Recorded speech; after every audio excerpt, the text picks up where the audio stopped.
Magandang hapon mula sa Pag-asa Weather Forecasting Center. Ito ng ating update sa magiging tayo ng panahon sa susunod na 24 oras.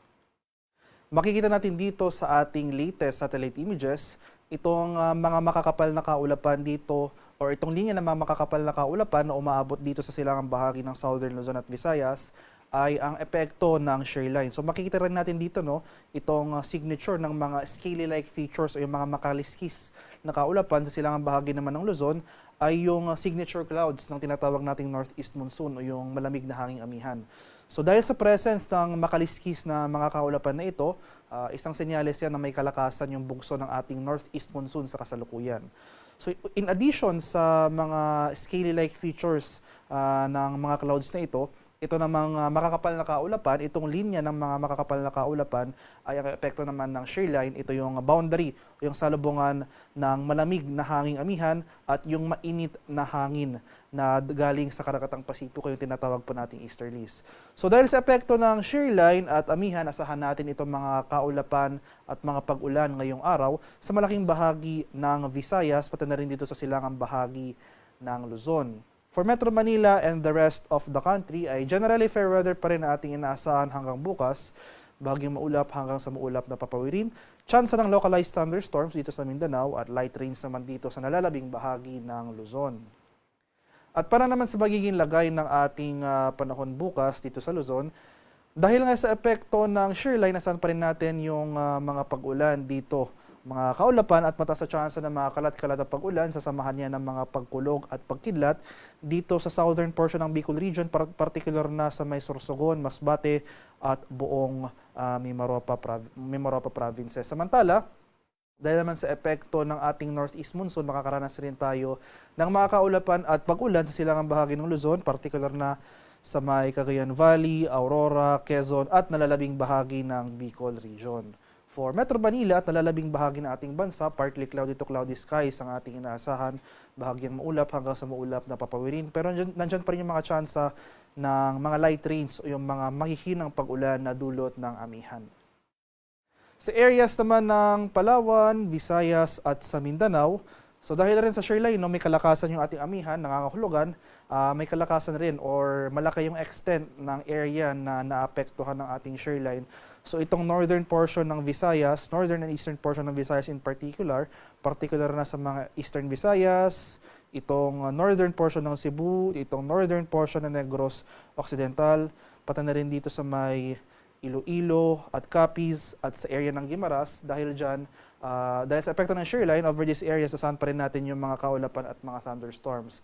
Sa nalalabing bahagi naman ng Western Visayas, ay makakaranas tayo ng mga pag-ulan na dulot ng amihan.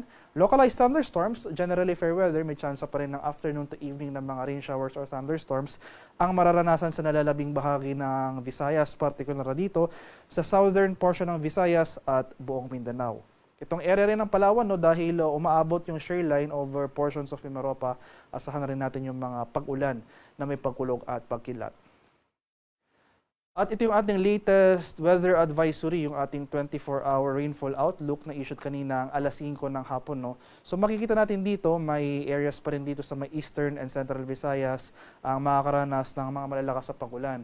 Posibleng umabot ng 200 mm sa pag-ulan ang mararanasan dito sa Eastern Samar, samantala 50 to 100 mm ang mararanasan sa Northern Samar, Biliran, Leyte, Cebu at sa area ng Sorsogon. Kaya sa mga lugar na ito, especially nga, generally itong Eastern Visayas, patuloy po tayong maghanda, maging alerto sa mga banta ng flooding or landslides dahil inasahan natin at least sa mga susunod na araw ay malalakas na pag-ulan ang ating mararanasan.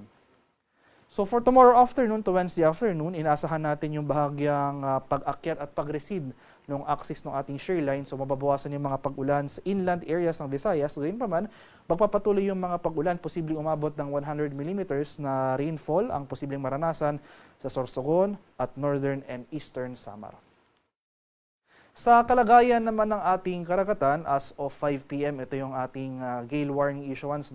So sa kasalukuyan, may gale warning tayo nakataas dito sa eastern coast ng Albay, eastern coast ng Sorsogon, dito rin sa northern and eastern coasts ng northern Samar, eastern coast ng eastern Samar, dito naman sa area ng Aurora, northern coast ng Quezon, kabilang dyan itong northern and eastern coasts ng Polillo Islands sa may Camarines Norte, itong northern coast ng Camarines Sur, pati na rin dito sa buong Catanduanes, at dito naman sa northern Luzon, sa mga seaboards ng Ilocos Norte, Batanes, Cagayan, Babuyan Islands at Isabela, may gale warning rin po tayong nakataas dyan. So sa ating mga kababayang mangingisda at may mga maliliit na sasakyang pandagat over these areas, kung maaari ay huwag po muna tayong pumalaot dahil makakaranas pa rin tayo ng maalong karagatan na dulot ng hanging amihan. At para naman sa ating 3-day weather outlook sa mga susunod na araw, no? So for Luzon, generally fair weather ang mararanasan sa malaking bahagi ng Luzon. Gayunpaman, itong eastern section ng Luzon dahil sa epekto ng amihan, makakaranas tayo ng mga kaulapan. Particular na itong area ng Bicol region from Wednesday to Friday dahil sa epekto ng shear line, asahan natin itong mga kaulapan at mga kalat-kalat na thunderstorms.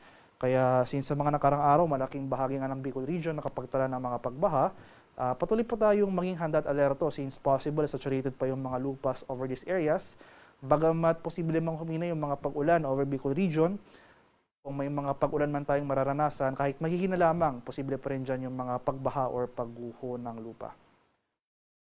Sa areas naman ng Visayas, particular na sa Metro Cebu, Iloilo City at Tacloban City, so yung ating weather outlook sa mga susunod na araw, dahil rin sa epekto ng shear line, no, sa itong Eastern Visayas, particular na sa may Tacloban City, patuloy na makakaranas ng mga kaulapan at pag-ulan sa araw ng Miyerkules hanggang sa Biyernes. So patuloy rin tayong maghanda sa mga banta ng flooding or landslides over these areas. For rest of Visayas, particular na itong central and western portions ng Visayas, asahan pa rin natin yung generally fair weather in the coming days, pero nandyan pa rin yung mga tsansa ng usual afternoon to evening na mga rain showers or thunderstorms. Sa bahagi naman ng Mindanao, particular na sa mga syudad ng Metro Davao, Cagayan de Oro City at Zamboanga City, wala pa rin tayong minomonitor na low pressure area o namang sama ng panahon sa kasalukuyan, no? Pero mag-ingat pa rin tayo sa tsansa ng mga localized thunderstorms. So generally fair weather ang mararanasan sa mga susunod na araw, pero itong eastern section ng Mindanao, asahan natin dyan yung increased occurrence ng ating mga afternoon na mga rain showers o yung mga localized thunderstorms. Ang haring araw sa Kamunilaan ay lulubog mamayang 5:58 ng hapon at sisikat naman bukas sa ganap na 6:22 ng umaga. At para sa karagdagang impormasyon tungkol sa ulat panahon, lalong-lalo na sa ating mga localized advisories tulad ng mga heavy rainfall warnings, rainfall advisories, maski yung mga thunderstorm advisories, i-follow kami sa aming social media accounts at DWST_Pag-asa. Mag-subscribe rin kayo sa aming YouTube channel sa DWST Pag-asa Weather Report at palaging bisitahin ang aming official websites sa pag-asa.dwst.gov.ph at panahon.gov.ph. At yan naman po ang latest mula dito sa Pag-asa Weather Forecasting Center. Magandang hapon sa ating lahat. Ako po si Dan Villamil nag-uulat.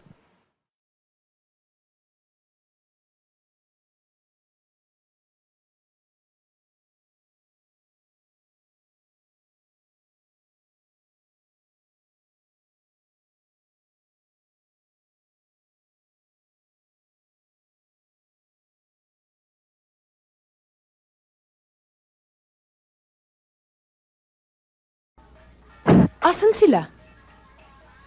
Si Berting